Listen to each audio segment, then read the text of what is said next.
Permission આપવામાં આવી નથી। આપણને કારણ આપવામાં આવ્યું છે કે 10-12 ની પરીક્ષા હોય અને પોલીસ પાસે પૂરતો બંદોબસ્ત નથી। 7:30 થી 8 વાગે આપણને પરમિશનનો નામંજૂરનો લેટર આપ્યો છે।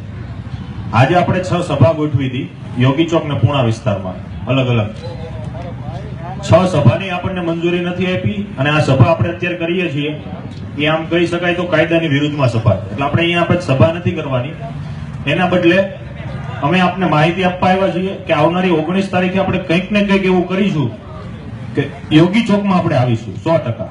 હાર્દિક પણ યોગી ચોકમાં આવશે, પણ કઈ રીતે આવશે, શું આયોજન છે, સભા નથી કરવાની, પણ કંઈક એવું કરશું કે આપ સૌને મજા આવે ને પાટીદારનો કંઈક ઇજ્જત રહે એવી આપણે સૌ પ્રયાસ કરીશું। તો સૌ મિત્રોને મારી 2 હાથ જોડીને વિનંતી છે, કાલ સોશિયલ મીડિયા દ્વારા હાર્દિક પટેલ દ્વારા અહીંની સમિતિ દ્વારા એમની જાહેરાત થશે કે 19 આપણે શું કરીશું, પણ 19 તારીખે આપણે ચોક્કસ આપણા સમાજના આંદોલન માટે કંઈક ને કંઈક કરીશું। આપ સૌ 19 ની તારીખ માટે ફૂલ તૈયાર રહેજો। જે પણ મેસેજ આવે એના માટે આપ સૌ મેસેજને અનુરૂપ આગળ વધજો અને સાથ સહકાર આપજો।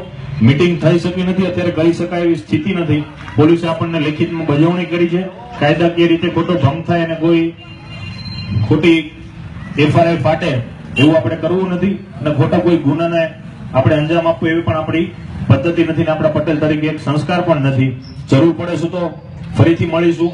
આપને મળી અને અહીંયા પધારાય બદલ આપનો ખૂબ ખૂબ આભાર, પરંતુ મીટિંગ આપણે કાયદાકીય રીતે કરી શકીએ નહીં।